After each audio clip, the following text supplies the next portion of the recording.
Seja bem-vindo a mais um vídeo aqui que eu tô fazendo, essa live que eu tô fazendo aqui pra você. E hoje eu tenho um assunto super polêmico, não é super polêmico, mas é um assunto meio polêmico pra falar. E como eu sempre digo, os vídeos que eu tenho feito aqui nesse formato meio live, meio gravado, eles são baseados em perguntas que as pessoas me mandam, e-mails, mensagens, comentários que as pessoas me mandam relacionado à área missionária, à área do marketing digital e tudo aquilo que envolve tecnologia e internet, enfim. Então, o assunto polêmico de hoje, o assunto que muitas vezes as pessoas comentam, eu já recebi até comentários maldosos, alguns comentários até com raiva, oração versus estratégia. Por exemplo, eu já postei alguns vídeos, algumas postagens que falavam sobre o marketing digital, como ele é uma ferramenta para o missionário, como o missionário pode trabalhar uma divulgação correta utilizando as redes sociais para levantar recursos, para levantar mantenedores. E eu já recebi comentários do tipo: ah, que coisa é essa? Tá comercializando o reino, comercializando os projetos missionários, transformando os mantenedores em clientes, transformando os projetos em produtos. Deus é que levanta o recurso, Deus é que envia. Se Deus envia, Deus é que sustenta, tá errado, é brincadeira, onde já se viu. E já recebi vários comentários. O mais famoso que eu recebo é: nossa, já vi de tudo, só faltava essa. Então eu resolvi pegar esse tema meio polêmico que algumas pessoas falam e comentar um pouquinho sobre ele aqui nessa live, né? Fazer um comentário, coloquei alguns pontos aqui no meu computador que eu vou estar me guiando, mas eu resolvi comentar sobre isso para falar um pouquinho sobre essa polêmica. Bom, primeiro, né, vou fazer um disclaimer aqui. Em nenhum momento a minha ideia é transformar o projeto missionário, ou o projeto social, ou a ONG, ou o projeto que você tem feito na sua igreja local, fora da sua igreja local, em outro país, como um produto. Esse nunca foi o objetivo, esse não é o objetivo. Eu uso algumas linguagens que são mais comerciais, que são mais empresariais, para a gente entender aquele conteúdo, porque é um pouco difícil às vezes eu contextualizar tudo que a gente tem no marketing digital. Então eu utilizo como fidelizar mantenedores, sim. Inclusive essa foi uma polêmica que surgiu quando eu falei sobre isso. Onde já se viu fidelizar mantenedores? Mantenedores não são clientes. É óbvio que não são clientes, não tem nada a ver uma coisa com outra, mas a palavra fidelizar, ela está relacionada com você manter um relacionamento com essa pessoa e o mantenedor ele ser fiel na contribuição, ele ter o comprometimento da contribuição que ele mesmo se comprometeu em fazer. Então eu utilizo essa palavra. Então algumas palavras, na verdade esse talvez seja até o primeiro ponto, né? Elas são demonizadas, elas são tipo assim, pejorativas na nossa cosmovisão, no nosso imaginário cristão. Então, por exemplo, fidelização, promover, vender, até o mesmo falar de dinheiro, essas coisas são demonizadas um pouco pela nossa cosmovisão, pela aquilo que a gente entende dentro do nosso contexto cristão. E então eu acho que esse é um primeiro mito que a gente tem que quebrar. Eu não acho que você promover o seu projeto seja uma coisa ruim. Eu não acho que você utilizar de estratégias para divulgar o teu projeto seja uma coisa ruim. Eu não acho que pensar em promoção do seu projeto focando no recurso financeiro que ele vai trazer, no dinheiro mesmo, seja ruim. Ao contrário, eu vejo o dinheiro como uma provisão de Deus para você catalisar, avançar mais rápido no seu projeto missionário, no seu projeto social, mas daqui a pouco eu já comento sobre isso, tá? Então, eu quero hoje também desmistificar algumas coisas. A primeira coisa é essas palavras. Então, por exemplo, a palavra marketing ela ainda tem um peso muito ruim dentro do contexto cristão, mais ainda no contexto missionário. E a primeira coisa que eu quero falar para vocês é que, gente, não tem problema nenhum você fazer marketing do seu projeto, ok? É óbvio que o marketing ele vai ter outros objetivos que não o marketing comercial, o marketing de empresa, de produto, não. Mas o marketing nada mais é do que você divulgar alguma coisa, falar de alguma coisa. Então, por exemplo, quando eu chego e vou conversar com uma pessoa e falo de algum evento que vai ter na minha igreja, um evento de jovens, eu estou fazendo marketing daquele evento. Só que aí essa palavra ela é uma palavra pesada. Não, você não pode fazer marketing. Claro que eu posso fazer marketing, não tem problema nenhum eu utilizar isso. O marketing ele pode utilizar com viés positivo ou com viés negativo. Normalmente o viés negativo é quando eu uso o marketing sem integridade, pensando num benefício pessoal, com egoísmo, e muitas vezes, quando eu digo sem integridade, é que eu não estou sendo 100% ético naquilo que eu estou falando. Então, eu utilizo ali, floreio algumas coisas, faço um marketing muitas vezes mentiroso daquilo que eu estou falando. Esse é o caminho ruim. Agora, o caminho bom é quando imagina, né? Se eu tenho alguma coisa que vai fazer bem para você, e eu divulgar isso para você, na verdade é um benefício para você, entendeu? Não é um benefício meu. Então, se eu tenho, por exemplo, alguma coisa que vai resolver um problema que você está passando, pode ser um produto, vamos pensar num produto físico, né? Vou contextualizar. Eu estou aqui no Mato Grosso do Sul, Campo Grande, aqui o tempo é bem seco e muitas vezes a gente acorda, o nariz sangra, essas coisas que acontecem com o tempo muito seco. Eu chego para você e falo, olha, Felipe, tem um umidificador que se você botar no teu quarto, você vai dormir e você vai acordar melhor, você vai ter uma respiração melhor, você não vai acordar com o nariz ressecado, nem sangrando. Isso é um produto que vai ser um benefício para você. Então eu estou fazendo marketing de algo íntegro que vai te ajudar, vai resolver um problema seu e vai melhorar a sua qualidade de vida. É ruim? De jeito nenhum, não faz nem sentido, entendeu? Então, essa palavra marketing, ela tem esse peso, então essa coisa que eu quero desmistificar. Essa briga, né, entre oração e estratégia é uma briga até muito relacionada com razão e fé. Né? As pessoas, tem muitas pessoas que vão para o lado da razão, tem muitas pessoas que vão para o lado da fé, e aí ficam se degladiando. Quando na verdade as duas coisas caminham juntos, né? Tanto a razão fortalece a minha fé, quanto a minha fé fortalece a minha razão de acreditar em algo. Então não tem como separar essas coisas, entende? Então essa coisa de... eu lembro até uma vez que um comentário de uma mulher que ela falou assim, onde já se viu fazer marketing para missionários, Deus é que envia a pessoa no campo, Deus que lhe vem o sustento. Aí logo abaixo uma missionária comentou assim, fulaninha, me desculpe a sua opinião, mas você nunca sentiu na pele o que é ir para o campo missionário e ser abandonada pela sua igreja, pelos seus mantenedores e não saber como divulgar o seu projeto para levantar novos recursos e você passar fome e passar dificuldade. Então a missionária que provavelmente passou por essa situação comentou logo embaixo. Então onde já se viu eu não pegar uma ferramenta que a gente pode utilizar e fazer com que melhore a qualidade de vida do missionário, faça com que o projeto dele alcance mais pessoas, tá? Ao mesmo tempo, a gente não pode ignorar o lado da fé, né? Que eu tô falando, razão e fé, né? Ao mesmo tempo, eu não posso ignorar o lado da oração, o lado espiritual da coisa, porque uma coisa não caminha com outra. Eu vou dar um exemplo aqui para vocês, sobre Paulo. Paulo era um cara absurdamente intelectual, inteligentíssimo, sabe? Alguém que era mestre e ele caminhava com as duas coisas juntos. Um exemplo que a gente consegue ver claramente isso é lá em Atos 16, quando Paulo ele tá com Silas e eles estão tentando fazer uma viagem missionária para o norte da Ásia. E aí a passagem fala que o Espírito Santo os impediu, eles foram até Troade. Quando eles chegaram em Troade, Paulo teve um sonho de um macedônio gritando para ele, pedindo ajuda, falando, passa aqui na Macedônia e nos ajude. Paulo teve esse sonho e isso foi algo totalmente espiritual. E aí ele falou assim, pô, eu preciso ir para Macedônia.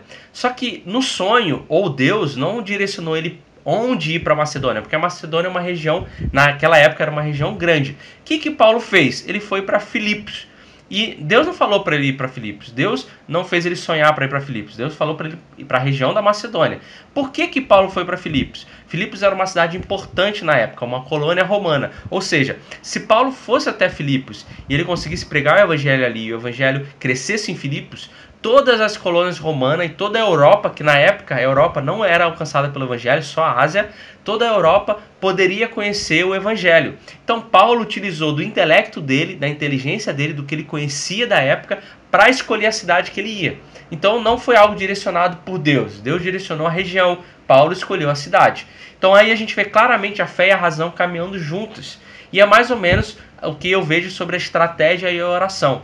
Eu oro para que Deus me direcione para um local e fale sobre o meu projeto. Mas eu utilizo as ferramentas que eu tenho na mão, que são as estratégias, que é o meu conhecimento, que é aquilo que eu estou aprendendo, para potencializar aquilo ali que eu estou fazendo, para melhorar aquilo que eu estou fazendo. É igual alguém que trabalha com administração financeira. Não faz sentido a pessoa não ter conhecimento nenhum de administração financeira e achar que o dinheiro vai se multiplicar sozinho só em oração.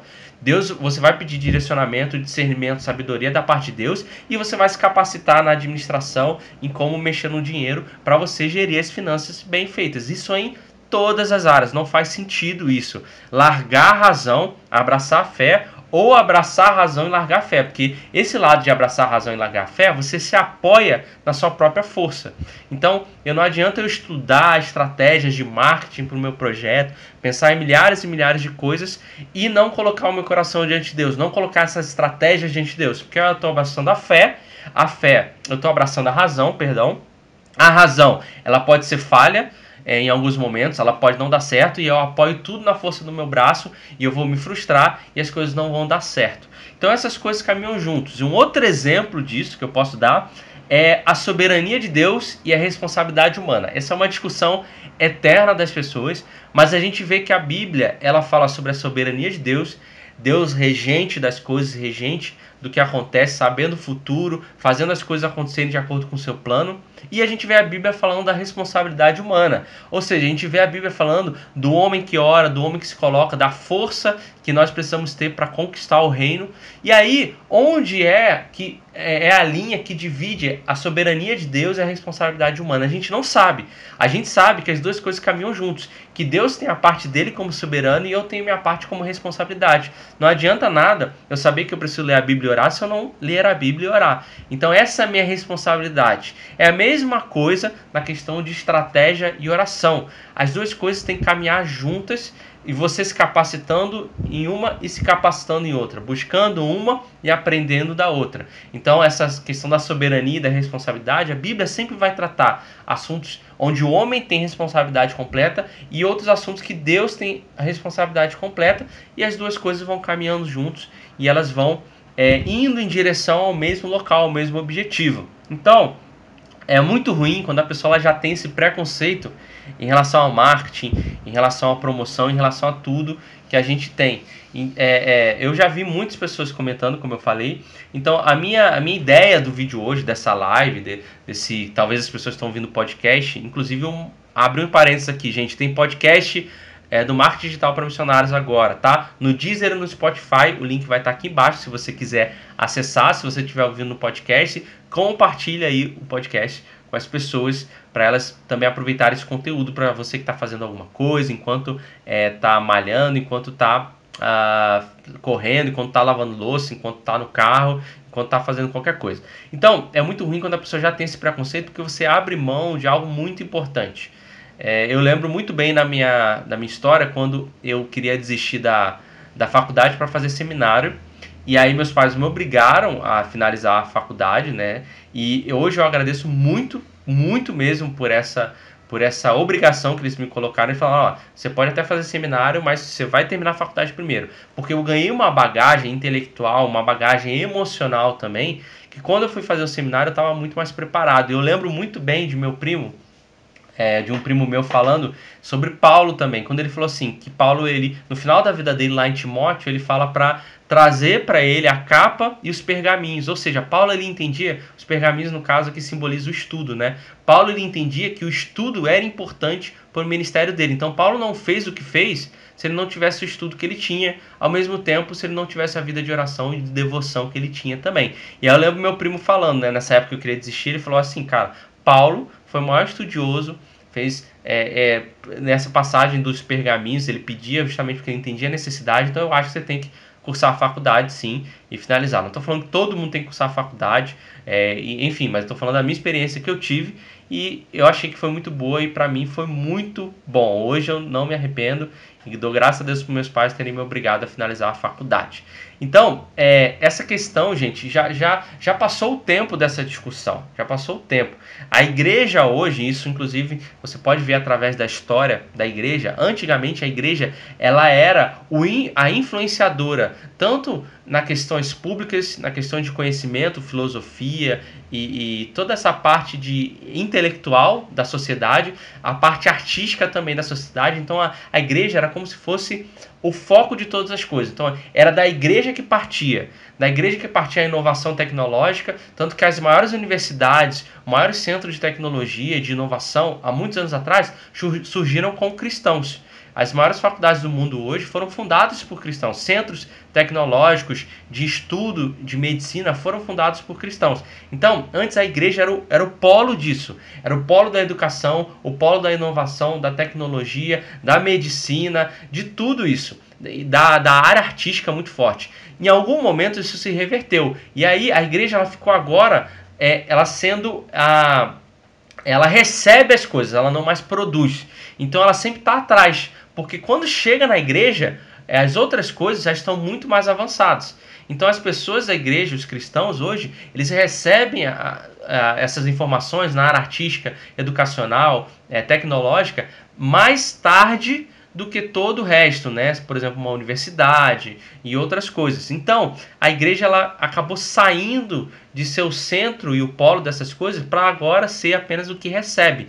Então, quando a gente recebe essas informações, a gente já está atrasado. Então, por exemplo, esse pensamento de que não dá para envolver marketing, né, com missões ou marketing com igreja, é um pensamento ainda que nos leva a ser tardio na produção de coisas. Então a gente tem igrejas hoje, ministérios hoje que conseguem utilizar muito bem essa ferramenta de marketing e marketing digital, que estão alcançando e transformando a vida de muita gente. Então eu acho que a gente deve caminhar por esse lado e entender que as coisas caminham juntas, entender que é uma ferramenta como qualquer outra que você pode usar para o bem ou para o mal, mas que a gente vai usar com integridade, que a gente vai usar como algo benéfico mesmo aí para o nosso projeto. Então eu quis fazer esse vídeo aqui como se fosse um disclaimer mesmo, um vídeo comentário sobre esse assunto para ver que talvez você possa abrir um pouco a sua mente, você que está ouvindo. Se você já tem a mente aberta, isso é muito bom para trabalhar com isso. O que você precisa fazer é entender que é uma ferramenta que precisa ser trabalhada com muita sabedoria, com muito cuidado,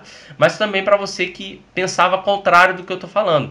E se você pensa contrário do que eu estou falando, não concordou com alguma coisa que eu falei, fique à vontade para comentar aqui embaixo, nos comentários, para a gente trocar uma ideia em relação a isso, em relação a algumas outras coisas que a gente pode falar. Se você gostou desse tema e você conhece alguém que tem ainda esse pensamento um pouco preconceituoso com o que eu estou falando aqui, manda esse vídeo para essa pessoa, manda esse podcast para essa pessoa, para ela entender e para ela também poder talvez abrir a mente dela, entender um pouquinho mais e a gente conversar sobre isso, tá bom? De qualquer forma, o que eu quero falar e deixar nesse vídeo final é que Deus ele sustenta todas as coisas, Deus é que faz. Se Deus levanta e envia um missionário para o campo, seja dentro da localidade onde ele mora, ou seja transcultural, eu tenho certeza que Deus vai estar sobre esse missionário e ajudar ele no que precisa. Mas eu também entendo, né, juntando as duas coisas e onde as coisas se dividem eu não sei, que o missionário pode se capacitar e ter mais ferramentas quando ele for para o campo, quando ele estiver participando do projeto social e missionário dele. Ok, gente? Essa é a minha ideia hoje, é o meu pensamento que eu queria compartilhar com vocês um pouquinho. Espero que você tenha gostado. Se gostou, já dá aquele joinha. Acho que vale a pena esse vídeo, dá aquele joinha para você, para esse vídeo alcançar mais pessoas que possam conhecer um pouquinho sobre isso. E eu te vejo na próxima semana, onde a gente vai falar mais um pouquinho sobre alguns outros assuntos aí, tá bom? Um grande abraço e a gente se vê no próximo vídeo.